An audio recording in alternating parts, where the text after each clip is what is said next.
seguimos en el Encendedor Radio. Estamos con Diego Vázquez Rivero, ganador del 6º Premio Internacional de Cuento Las Dalias en Ibiza, España. ¿Cómo estás, Diego? Hola, buenas tardes, mucho gusto. Bien, muy bien, excelente. Genial. Bueno, bienvenido al programa, al nuevo estudio. Y bueno, primero contanos a ver cómo fue lo del premio. Bueno, yo empecé a participar, eso tenía participación en enero y febrero, ese era el tiempo que vos tenías para enviar el cuento. Y bueno, yo tengo una serie de cuentos, te explico cuál es mi metodología más o menos para que entiendas sí. Con respecto a los cuentos. Yo escribo un cuento y una vez que yo digo voy a participar en tal concurso, empiezo a cercenarlo, a peluquearlo, a quitarle todas las partes, ¿no? que no corresponden para que esté siguiendo los lineamientos del concurso, es decir, que tenga tanta cantidad de palabras, que tenga tanta cantidad de, ¿no? que siga una temática específica. Entonces yo lo envié en febrero y se iba a dictaminar al ganador en abril. Y como te estaba contando, sí. Yo esperé todo abril y no dictaminaron al ganador. No pasaba nada. Yo revisaba mi mail, revisaba mi todo y no pasaba nada. Y yo dije, bueno, listo, fui. Una vez más he perdido en un concurso literario. Imagínate que vengo participando de los 20, así que tengo 36, saca la cuenta. Y bueno, estaba en la playa, olvidado ya, de por sí el concurso ya no lo tenían en mente, y activo los datos y me caen 3 llamados que era de uno de los miembros del jurado, Ben Clark se llama. Nombre muy anglosajón. Sí. De hecho, él es el que va a hacer la traducción al inglés del cuento mío en español. Qué bueno. Así que bueno, me avisa que soy el flamante ganador y bueno, ahí imagínate la emoción y lo lindo, como le decía a Lucía Pavón, que es la directora de la Asociación de Escritores de Entre Ríos, lo lindo es que sucedió en la playa con los pies sobre la arena, frente al río, o sea, fue un momento idílico si te pones a pensar, ¿no? Muy lindo, la verdad que muy lindo. Bueno, y hablábamos, Roberto Bolaño tiene un cuento que se llama Sensini, que habla sobre un escritor que está en España y no tiene un mango y bueno, participa de todos los concursos ahí de las municipalidades, digamos, de España. El autor se refiere a Antonio Di Benedetto. Y bueno, habla de esto, de perder mucho, ¿no? De presentarse.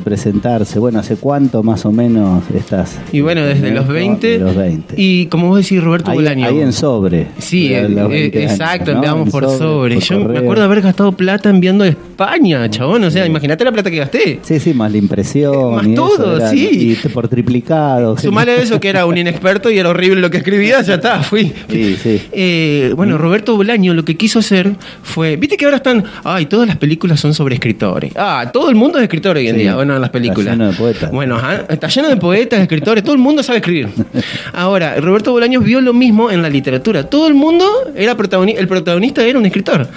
Entonces, ¿qué quiso hacer él? La gran novela que mate al escritor, que mate a todos los escritores. Al escritor, vamos a decir, digamos, al escritor mediocre, al escritor que se cree, al sedicente escritor, ¿no? Por eso ahí mostraba todas las facetas, los miles de personajes o de tipologías de escritor que podían haber. Eso es lo que hizo Roberto Bolaño y me encantó, ¿no? Sí, es genial. Bueno, el cuento, ahora queda como en custodia. Yo te pedí a ver si podías leer algo, pero mirá, no es más tuyo por un ratito. Ya no es mío por un ratito. Mis mejores amigos me lo pidieron y no lo puedo ni divulgar, ni publicar, ni nada, claro. Porque hasta en tanto no tenga la autorización de la revista Las Dalias de Ibiza y Formentera, yo no puedo editarlo, ni publicarlo, ni nada. ¿Por qué? Porque imagínate qué pavada sería que yo lo publique al aire, así el público, todo el mundo lo lee, y cuando sale la revista, ¿quién la va a leer a la revista? ¿No? Sí, pasa. Por eso mismo es que, digamos, se mantiene el carácter inédito del cuento. Ahí va. Y bueno, vamos a la cocina de este cuento. Contanos eso, ¿cómo fue? ¿Qué manera de escribir? ¿Tenés métodos? Sí, siempre con métodos. ¿No? De hecho, yo aprendí un método con vos. Mirá. Una vez cuando yo te vi a vos leer un cuento que era de las viejecitas y me parece que era un motín en un penal. Ajá, sí. Vos lo que hiciste fue utilizar la técnica de pastiche, o sea, fuiste mezclando los dos registros, sí. Uno y el otro, sí, uno y el otro, uno y el otro. Bueno, eso es típico de lo que es la novela elíptica, ¿no? Que o sea, algunas cosas te las dicen, otras cosas no, y vos tenés que ser un lector inteligente, colaborar elaborar y entender el cuento. Exactamente. Bueno, te van a decir, mirá que te cambié de registro, mirá que te cambié de tiempo. Llenar algunos espacios. Claro, y también de la novela perspectivista, o sea, va cambiando la perspectiva del que habla, va cambiando el rol. Entonces, en este caso yo, por ejemplo, lo que utilicé, una de las técnicas que yo usé, no usé la técnica de pastiche, pero sí utilicé, por ejemplo, técnicas del diálogo en prosado. Es decir, no te pongo el diálogo con guioncito, ¿sí? Diciéndote, mirá que este dijo esto, sino que está metido todo prosa, dentro de un párrafo de una prosa. Eso es algo de lo que sé en cuanto a técnica, ¿no?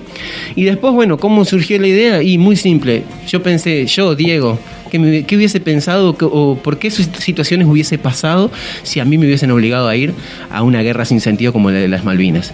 Por eso el personaje es alguien que ama el dibujo, porque yo antes de querer ser escritor quería ser dibujante de manga, quería ser mangaka. Mirá. Y quería ser cantante y quería hacer un montón de cosas, pero la voz no me da, mi voz gangosa no me ayuda para ser cantante.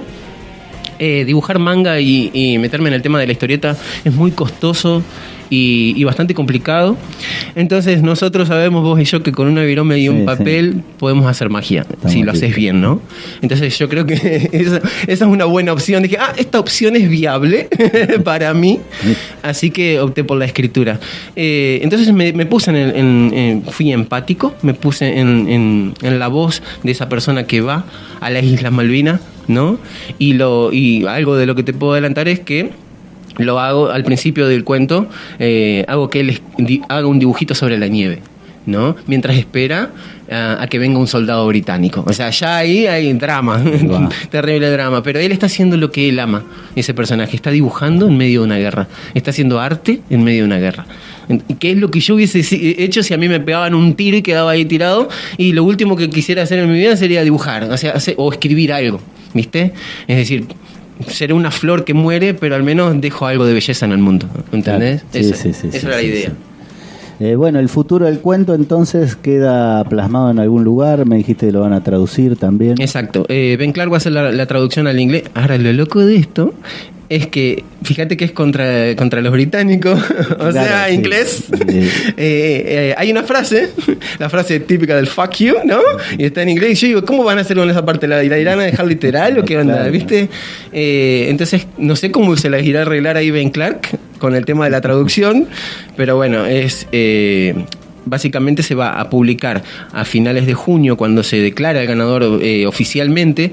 Por ejemplo, en ese caso yo, que lamentablemente no voy a poder ir, me pidieron que haga un video con ciertas especificaciones para que ese video sea mostrado en una pantalla grande frente al público que va a ir a ese lugar, ¿no? A hacer la premiación oficial a finales de junio. Una vez que esté la premiación oficial, van a publicar la revista en ambos idiomas, en el español y en castellano y en inglés, y ahí sí voy a poder hacer lo que quiera con el cuento. Ahí sí voy a poder publicarlo, lo que sea. Obviamente los derechos de autor quedan para mí, ¿no? Perfecto, sí. Eso siempre debería, ¿no? Quedar.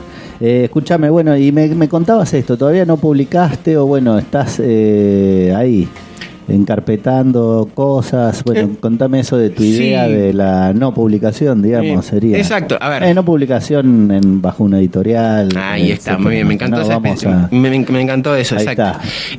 Publicar, si vamos al hecho de publicar, ya has publicado. Vos buscás en internet y publiqué millones de cosas, está lleno. Vos ponés Diego Vázquez Rivera y te aparece. Yo incursiono. Bueno, y mi opinión es que son dignos de una impresión en libro y en papel y bajo una editorial, etcétera. No, bueno, gracias. Así que por eso, bueno, claro, dale, sí. Contanos.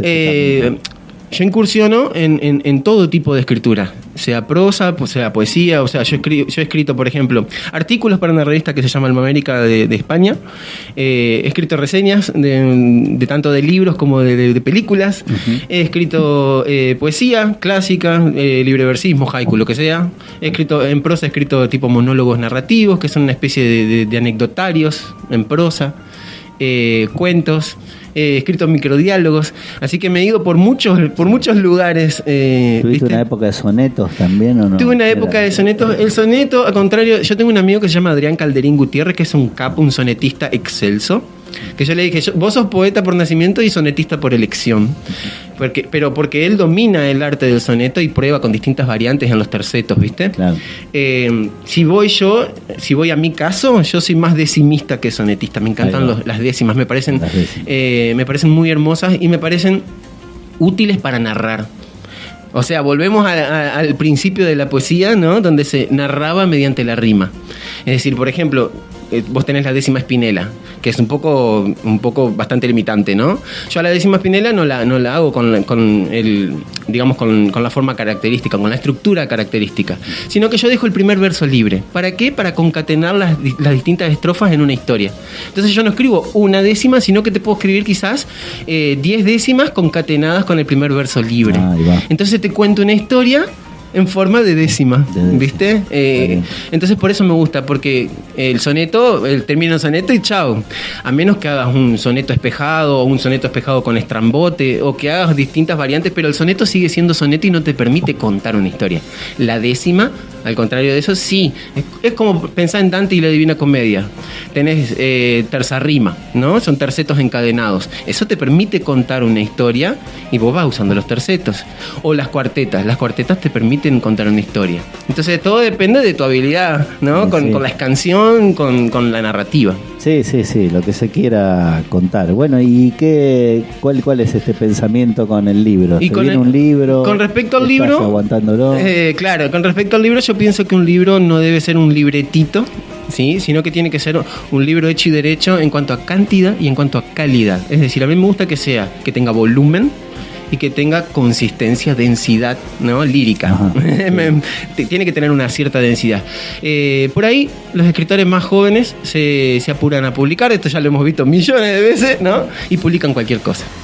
Pero la verdad es que uno publica porque ya se cansó de corregir y porque quiere decir, bueno, está bien, listo, ya está, no corrijo más. Quiere sacárselo ahí del cajón y no revisarlo más. Pero aparte, hay un momento que es como una epifanía que vos decís, este cuento ya está listo para salir al mundo, ¿no? Y ser evaluado, ser criticado, ser juzgado, ser puesto como viste, como Anubis, que tenía la balanza y que medía el peso del corazón con el peso, ¿no? Uh-huh. En la mitología egipcia, bueno, tenemos que estar frente al crítico, que es un gran Anubis, ¿no? Que es el que nos pesa o sopesa, mejor dicho, la escritura.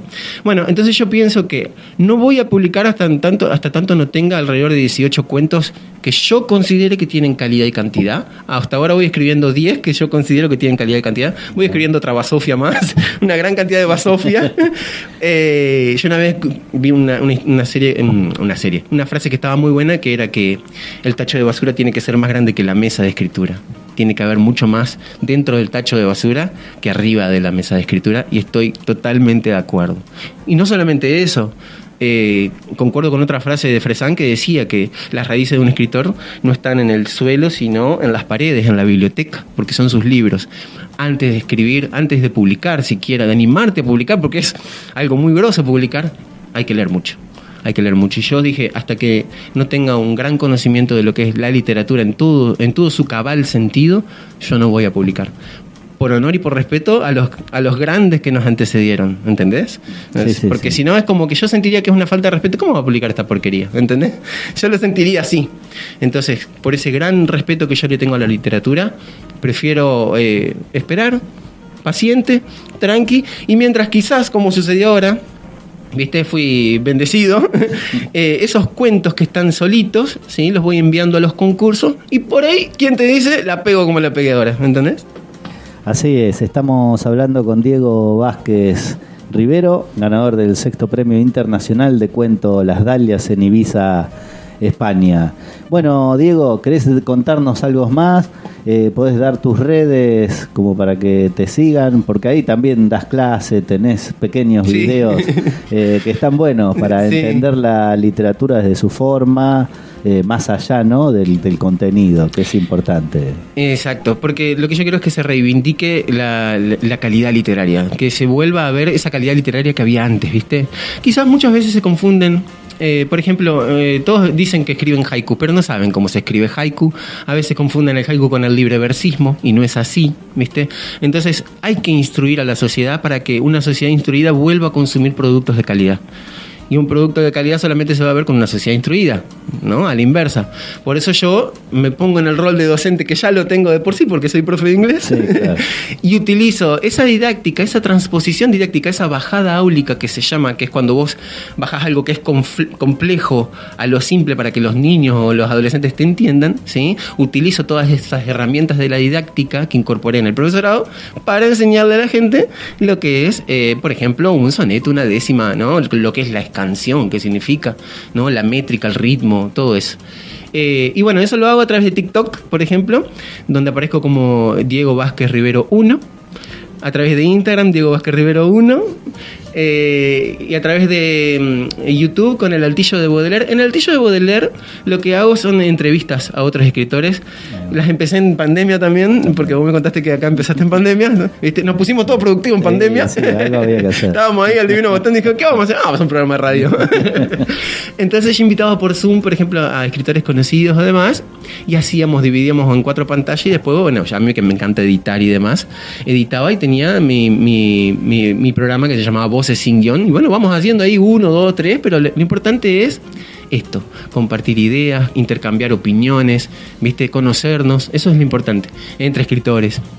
Y a su vez, divulgar la tarea, la ardua labor literaria que uno hace todo el tiempo. Y después en Facebook, bueno, Diego Vázquez Rivero, como le dije a Lucía Pavón Morales, Rivero es de mi esposa, no es mío, yo soy de Vázquez. Pero me gustó el seudónimo, suena muy español, ¿ves? Diego Vázquez Rivero, Y bueno, entonces después en YouTube aparece el Altillo de Baudelaire, así que bueno, esas son mis redes. De todas formas, cuando yo publique esto, van a estar las redes ahí para que todos puedan entrar. Ahí va, bueno, genial, Diego, agradecemos tu participación. Cuando quieras estás invitado a lo que quieras hacer acá, así que bueno, bienvenido, te asociamos virtualmente ahí al encendedor, a la página de Instagram. Genial, me encanta. Y bueno, que se vengan más premios, que se vengan muchos ojalá, más, ¿no? Ojalá, sí. Que sea una cadenita. Bueno, muchas gracias. No, gracias.